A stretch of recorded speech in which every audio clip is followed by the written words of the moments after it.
নমস্কার বন্ধুরা, চলে এসেছি আর একটা নতুন শর্ট ভিডিও নিয়ে। সেটা হচ্ছে আমি এই ঝিঙে বড়া বানাবো। এটা আমি শুধু এই শীতটা ফেলবো, আমি পুরোটা ছুলবো না। আমি কেটে রেডি করে নিয়েছি। আমি এই যে এরকম কেটেছি, শীতটা ফেলে এই যে এরকম কুচি কুচি করে, আর এই এক পাশটা জয়েন্ট থাকবে এরকম। এর মধ্যে আমি নিয়েছি বেসন, চালের গুঁড়ো আর আটা, একটু কালো জিরে, কাঁচা লঙ্কা, হলুদ আর লবণ, তারপর দেবো জল। ব্যাটার রেডি হয়ে গেছে। এবার আমি বড়াটা ভেজে নেব।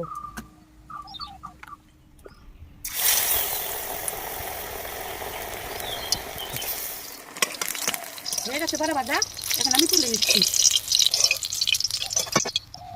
এই দেখুন বন্ধুরা, একবার কুমড়ো ফুলের বড়ার মতো, এই দেখুন একদম কুমড়ো ফুলের বড়ার মতো। তাহলে খেয়ে দেখি।